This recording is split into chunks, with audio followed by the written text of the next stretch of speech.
Hi everyone, I am your mentor, I am your guide, Dr. Deepti Sahoo. About me, I have completed my PhD from IIT Kharagpur in financial economics, and here today we are going to discuss about some of the basic idea about economics which we are going to use for IAS basic preparation. First part, I will discuss about the general paper which we are having in your IAS UPSC exam, and later part, we will discuss about the advanced part or the paper 2. So first of all, we should know what is economics. Economics is all about your social strategy. It's all about your lifestyle. It's all about what you know about your society, your people, your home.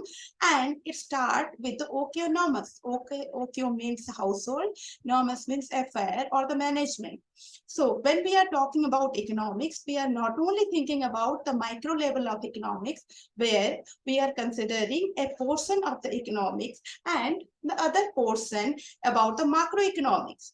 The first economics, microeconomics, is basically containing the farm, the organization, the household, and the particular institute which are dealing with their own financial status, their economic status, their profit, loss, and other aspects. Now, when we are looking for the macroeconomic aspect, it is basically dealing with the kind of aggregateness or the overall profit loss. For example, the industry, automobile industry. When we are considering the automobile industry, the total industry is falling under all the manufacturing unit, all the farms are falling under this macroeconomic affair. So now, how to approach this economic? Now, when we are discussing about economics, it's a very vast area where we are dealing with the micro, macro, developmental, Indian economics, international economics, environmental economics, agricultural economics, and many more. Nowadays, the technology also been introduced to this economic. Now, next part, when we are preparing for the economics for civil servant, for UPSC exam, we have to be little careful where we can explore many chances to get that economics in a micro and macro form, economics in a developmental form, economics in an agricultural form. Now here we are going to give more focus on agricultural, farm, labor, land reform, agricultural food productivity, food security, and other aspects which are associated with specific feature of Indian economy. Now, when we are discussing about economics as one of the paper in UPSC exam, we should go with some of these content which you can find in your general or the basic paper. Next, when we are dealing with this basic paper, the first part we are dealing is your economics, right? Now,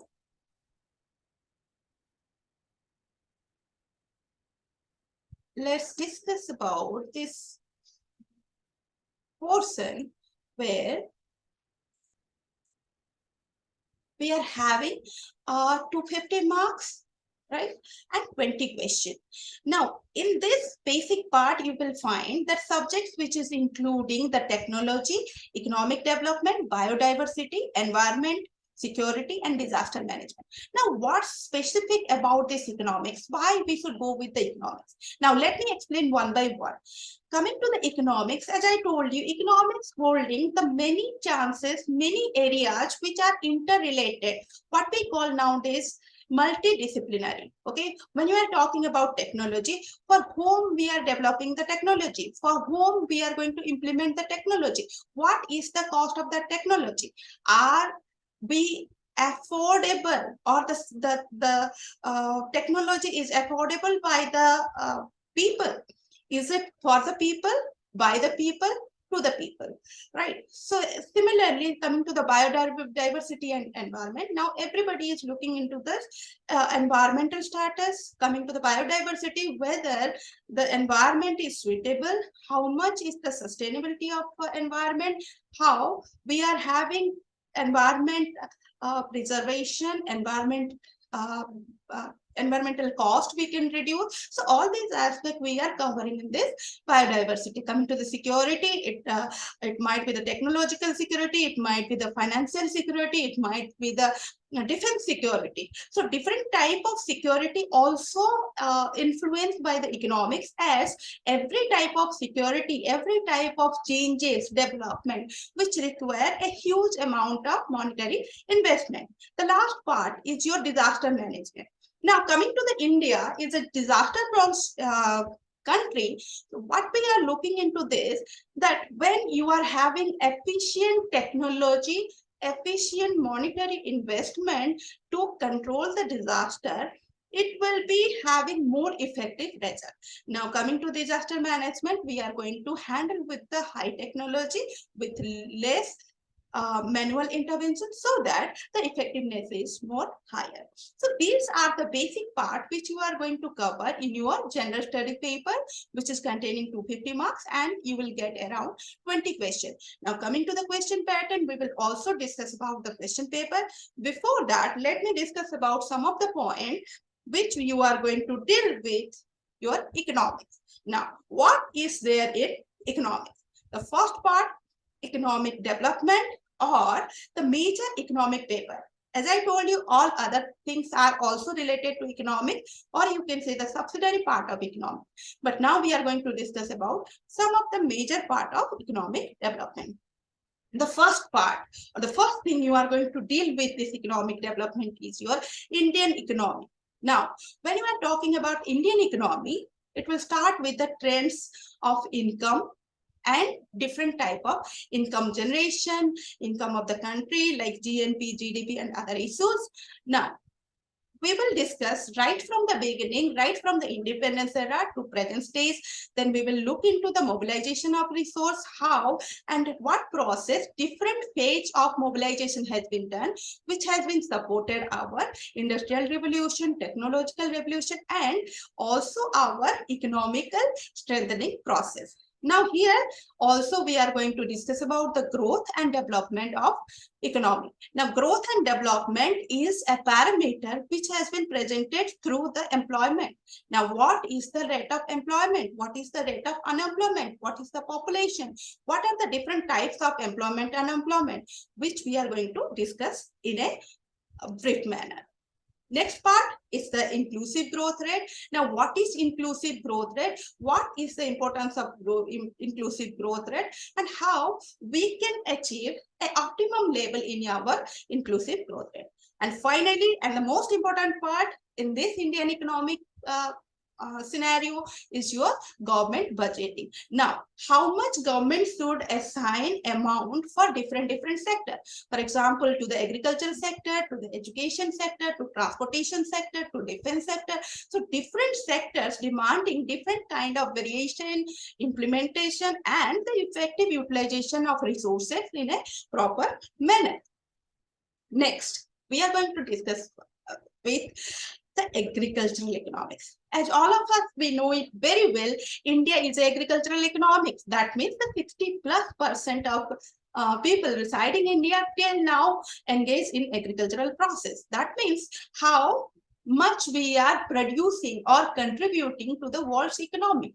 Now, what are the major crops? Cropping pattern, what are the area having the different cropping design, what type of process it has been adopted, different type of irrigation system, and also what type of people are adopting different culture to go for the agriculture. Now, there is no part of the country can follow the single pattern. There are different and multivariate patterns to present this agricultural economics. Now, when you are producing something, you need to store it. How? Well manner, like cold storage and other storage process. You should have proper godown, or what we call the inventory. So the storage system, transportation system, marketing system, distribution system, agricultural productivity system, and the rate of productivity also we are going to discuss in a brief manner.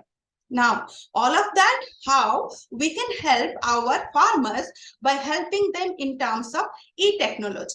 Now, what is e-technology?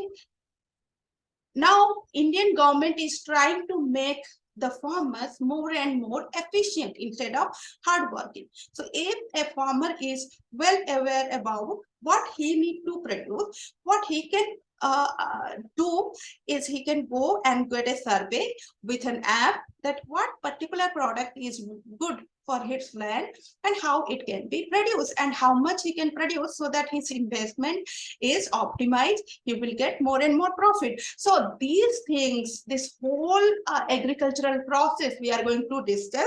Again, within this agricultural process, we are going to discuss about how different issues are related to direct and indirect farm, subsidies, and minimum support price. Now, what is come to minimum support price? Sometimes you might have seen that many cases price has been increased or price has been decreased. For example, nowadays we are facing the problem of tomato.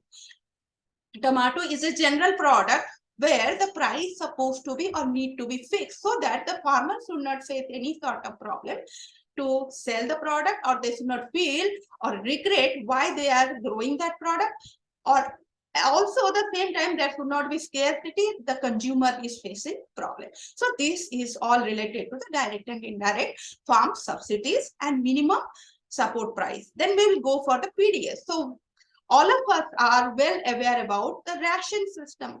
Almost all the BPL card holder, they are having the ration facility. So why the ration facility has been given? What are the objective, function, limitation, revamping of the previous system? Who are the beneficiary? Whether the beneficiaries or what is the percentage of beneficiary are getting really benefit out of that, and what is the percentage of beneficiary who are not able to access the facility. Now, we will also discuss about the buffer stock, some kind of food security, whether it is reachable to the people, whether it is effectively supporting the scheme. All these things we are going to discuss. Now, here in all, we want to see whether the technology is helpful for us to implement such kind of systems, that such kind of scenario. Okay, how the technology will enhance the efficiency of this kind of public distribution system.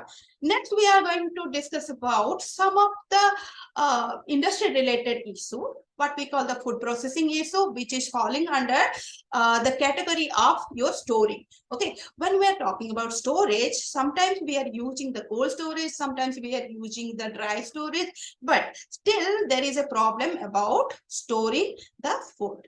Now, coming to location upstream and downstream, what are the requirements? What is the supply chain management? Now, here we are not only going to discuss about the economical behavior or economical pattern, also we are adding the managerial aspect. Why? Because economics is nothing but gathering all the facility to provide a better stream and effective stream. Right. So supply chain management will tell whether the produced good will be channelized from one production source to the required source. For example, in Andhra, there is a huge production of rice. Now, this rice will be properly channelized to the north area and other area where the rice is less produced. So what will happen? Here, due to the good transportation and good supply chain management, we'll have the same product with a lower price, where there will be a maximization of customer satisfaction with a minimum effective cost. Next, we are going to discuss about few ideas or few diversified ideas in terms of land reform, what was there at the time of our independence. Then we will discuss about what are the different land reform schemes, land reform laws has been come to Indian economy, and when there is a liberalization, basically the LPG liberalization, privatization and globalization process after the economic reform 1991, we are going to discuss elaborately all these issues in our class.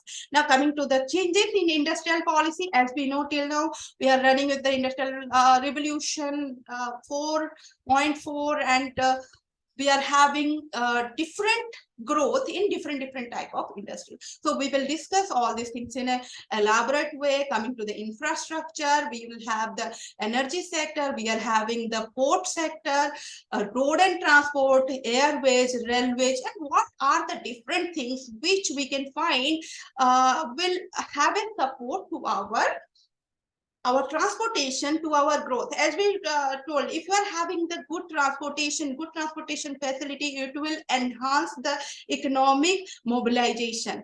That means we are ready to export the thing, we are ready to import the thing. Then we will discuss a little bit about the supplying of the product or the import and export. And the last part which we are going to discuss is your investment model.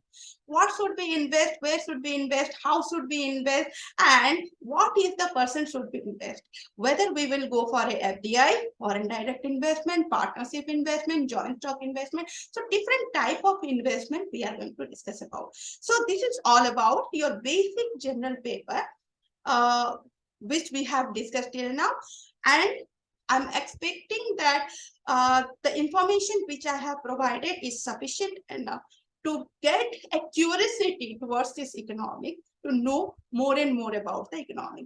So today it's all about the general part. Next part we will see about the specialization paper of economics. So till then, bye bye, take care.